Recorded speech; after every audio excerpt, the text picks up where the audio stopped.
Straight to the Gahapong point. adlaw mga kagalaan, dunay gipahigayon nga rally ang Iglesia ni Cristo didto mga higala sa EDSA ug unya dunay mga sympathizer sad nga ni apil mga higala no. Bisan og dili mga sakop sa Iglesia ni Cristo nga ni apil sad no sa gipahigayon nga rally mga sukin tigpaminaw. Nakana magong rally mga kagalaan kabahina sa freedom of expression, so atong hatagag higayon no ang kadtong mga kaigsunan nato nga nipadayag sa ila mahigalang mga opinyon, ila mga sentimento sa mga panghitabo sa atong nasod karon mga sukid tigpaminaw. Kay dili ikalimod do na magay lain-laing opinyon ang mga tao, unya ang mga nagtan-aw mga higala nga tan-aw nila medyo lahi naman dili naman normal ha. Og mupadayag sila sa ilang mga sentimento, welcome kay na because kabahin ka na mahigala sa constitutional rights sa mga tao. Straight to the point. So ang hitabo nini mga kigalaan, kung imong tan-aon, medyo doon naman good mga higalay, mga observations sa pagkakaroon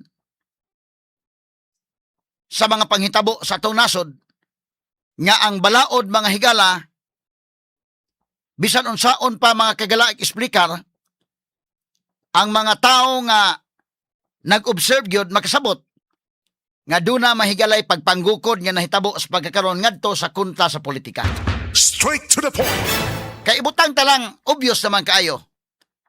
Kutob mga higala sa mga ni barog, ni tingog mga higala, ni padayag silang sentimento nga against administration, gipanggukod man gyud. Mismo kini mahigalang Senado, nabahin man ni mga kigalaan, kay doon na may grupo mga kigalaan ni Win Gatchalian karon, doon na po mga higalay grupo nila ni Alan Peter Cayetano.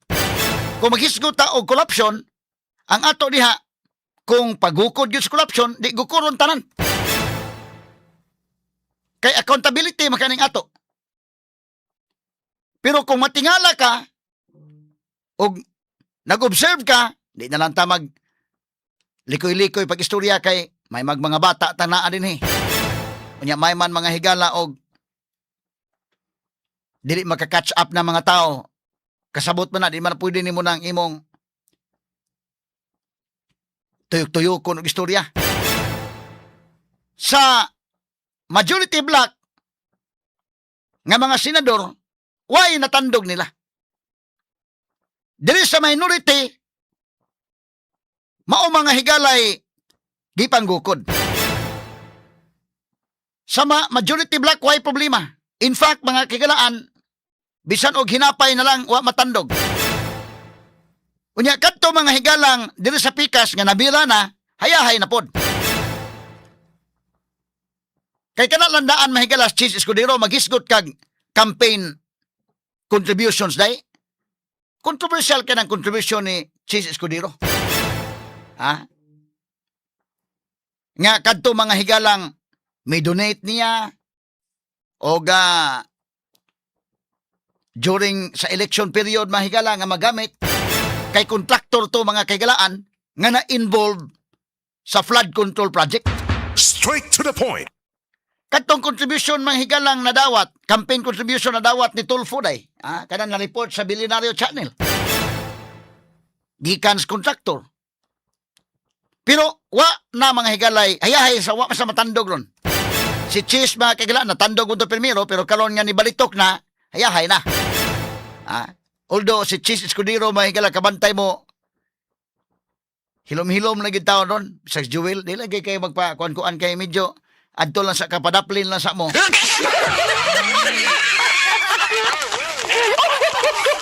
Kay ang mga tao di man na mahibaw, di man na imong puyok-puyok lang ng mga tao kasabot mo sa aktual.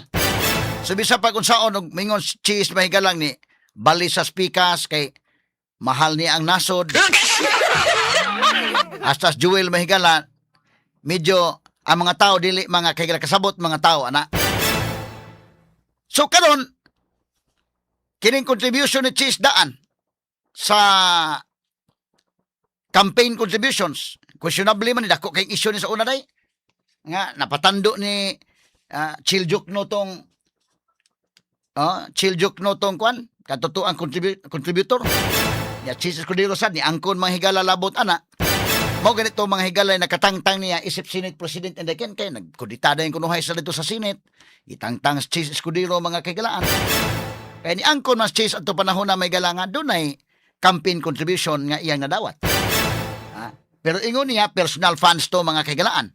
Pero mo lagi na nga medyo lalisunon mahigala kay ingon mo gutong kontraktor na nga mura mag nagkuha ang kwarta sa pikas bulsa, gibalhin sa pikas bulsa. Very controversial. Pero pagbalhin ng Chis karon hilom pa mahigalas tirana. Mausad mahigalas Joel Villanueva. Pero mo na kung ingon lagi, in fairness si Chis o ni Joel medyo o giunsa sa paghulga mga kaigalaan di padlalim ng ilang mga naagian. Straight to the point. Kato Jinggoy nagpapriso gyud. Tan-aw nako kinis Marcolita mahigala mo ilang sunod nga gigukod ron. Og magpapriso ni Marcolita mingon niya bahalag mga priso basta padayon nako barog gyud sa kamatuoran. So unsa iyang baruganan depende na, no? Ato ning klarohon mga kaigalaan ha kay ang mga tao nagtan-aw magod pagbali mga higalang Chis hayahay na. Pagbali ni Joel, hayahay na.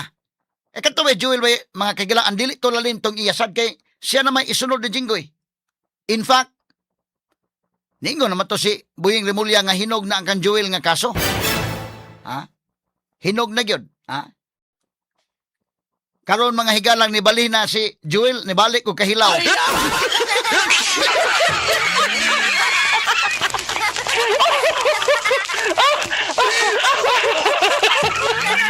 So ginahuna tong maayo ni Chis og ni Joel nga bida og mga priso ta dito ba sa regular gyud nga jail ibutang indekin. Parihan Jinggoy mga higala, medyo di sila kadawat anang dapita so balitok. Pagbalitok ron ay na. Kadtong wa pambalitok gukod yun kay in fact kinis Cayetano og si mahurot ni kining minority black. Unya mga tao na nag-observe kasabot mga tao nga